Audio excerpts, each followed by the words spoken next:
दोस्तों, क्या आप जानते हैं कि दुनिया का वो कौन सा मुल्क है जिसके पास सिर्फ 7,000 फौज, 8 तैयारे और एक भी टैंक नहीं है? लेकिन दोस्तों, फिर भी दुनिया के इस मुल्क पर कब्जा नहीं किया जा सकता। मगर क्यों? दोस्तों, इस सवाल के जवाब के अलावा आपको इस वीडियो में 10 ऐसे ममालिक के बारे में बताया जाएगा जिन पर कब्जा करना, या फिर यूं कहें कि जिन पर हमला करना मुश्किल ही नहीं नामुमकिन है। तो फिर दोस्तों, आइए देखते हैं वो कौन से 10 ममालिक हैं।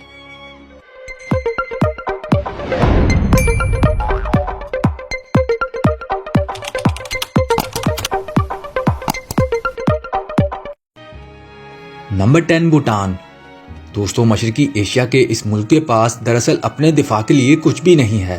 भूटान के पास ना तो बहुत बड़ी फौज है, एक छोटी सी फौज है 7,000 एहलकारों पर मुश्तमिल, और ना ही दोस्तों इसके पास अच्छी तरह से लेस एयरफोर्स है। इस मुल्क की एयरफोर्स के पास सिर्फ 8 तैयारे हैं, और यहाँ तक कि भूटान की आर्मी के पास एक भी टैंक मौजूद नहीं है।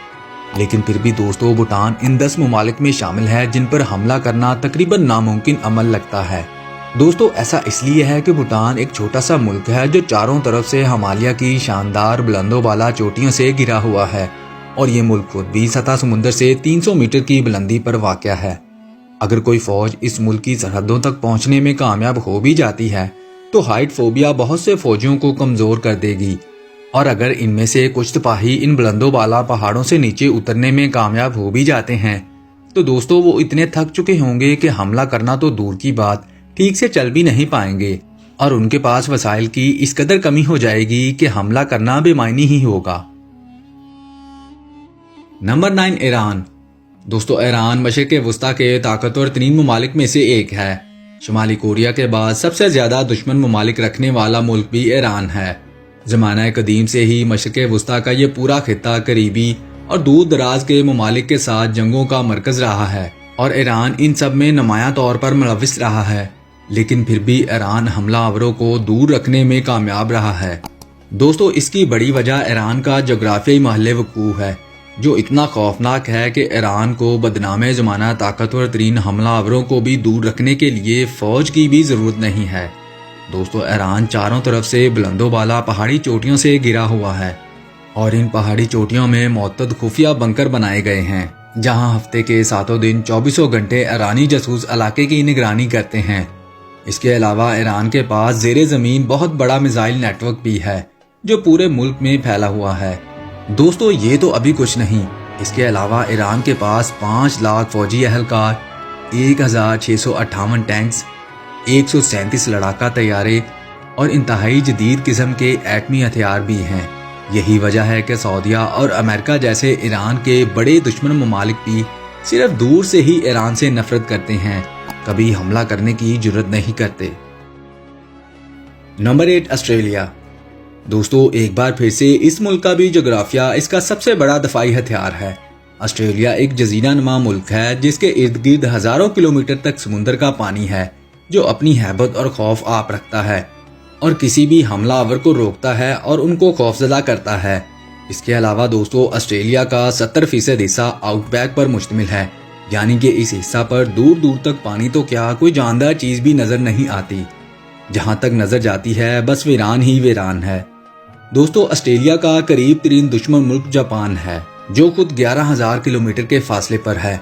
लिहाजा अगर जापानी फौज ऑस्ट्रेलिया पर हमला करती है, जो कि इसने दूसरी जंग अजीम में किया भी था और बुरी तरह शिकस्त का सामना भी किया, तो दोस्तों इस हमले के लिए जापानियों को 11,000 किलोमीटर का ये सफर पानी से गुजरकर तय करना होगा, जिसकी अपनी बहुत सी मुश्किलात हैं।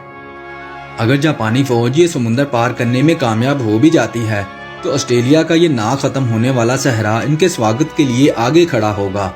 यहाँ पहुँचने के बाद कोई भी फौज या तो पानी की कमी की वजह से हलाकत का शिकार होगी, या फिर छुपे हुए गोरीला जंगजुओं का शिकार बनेगी।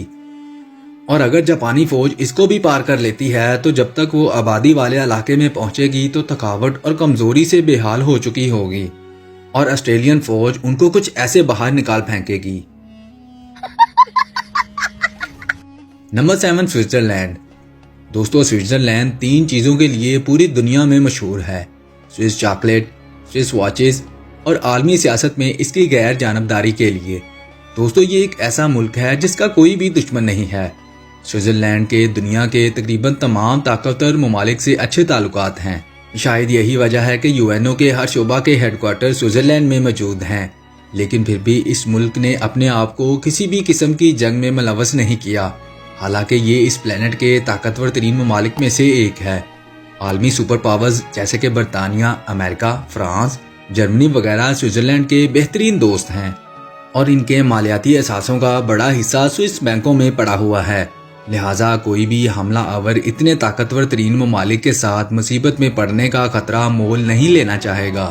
لیکن پھر بھی اگر کوئی حملہ آور ان بڑی طاقتوں کی مزاحمت کو کچلنے میں کامیاب ہو بھی جاتا ہے تو سوئٹزرلینڈ اپنا دفاع کرنا جانتا ہے۔ الپائن کے ان بلند پہاڑوں کے درمیان چھپے ہوئے بنکرز، خفیہ ٹھکانے اور مضبوط قلعوں میں تعینات فوج کی 24 گھنٹے کی نگرانی کسی بھی حملہ آور کو کئی گنا کمزور کر دینے کی صلاحیت رکھتی ہے۔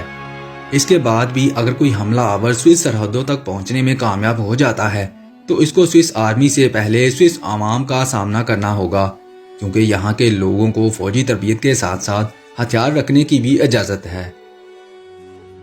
Number 6، north Korea. دوستو، یہ ملک صرف کم جونگ ان کے بے رحم ہونے کی وجہ سے ہی خطرناک نہیں ہے، بلکہ اس ملک کی فوج بھی اسے ناقابل شکست ملک بنانے میں اہم کردار ادا کرتی ہے۔ شمالی کوریا کے پاس 8 لاکھ ایکٹیو سولجرز اور 5 لاکھ ریزرو سولجرز ہیں۔ اس کے علاوہ 5000 ٹینکس، 600 لڑاکا طیارے، 1000 بیٹل شپس اور 8 جوہری وار ہیڈز ہیں۔ دوستو، اس ملک کی جوہری صلاحیت ہی دنیا کے بڑے اور طاقتور ممالک کو خوفزدہ کرنے کے لیے کافی ہے، یہاں تک کہ 1950 کی دہائی میں امریکہ اور جنوبی کوریا مل کر بھی شمالی کوریا کو زیر نہیں کر سکے۔ اس سے آپ کو اندازہ ہو جائے گا کہ اس چھوٹے سے ملک پر قبضہ کرنا کتنا مشکل ہے۔ دوستو، شمالی کوریا کے بہت سے دشمن ہیں، اس کے باوجود کوئی بھی شمالی کوریا پر اعلان جنگ کرنے کی ہمت نہیں رکھتا۔ کئی بار ایسا ہوا ہے کہ جب دنیا نے امریکہ اور شمالی کوریا کے درمیان خراب تعلقات کی وجہ سے جنگ کی توقع کی ہے، لیکن امریکہ جیسا بڑا ملک بھی ایسا کرنے سے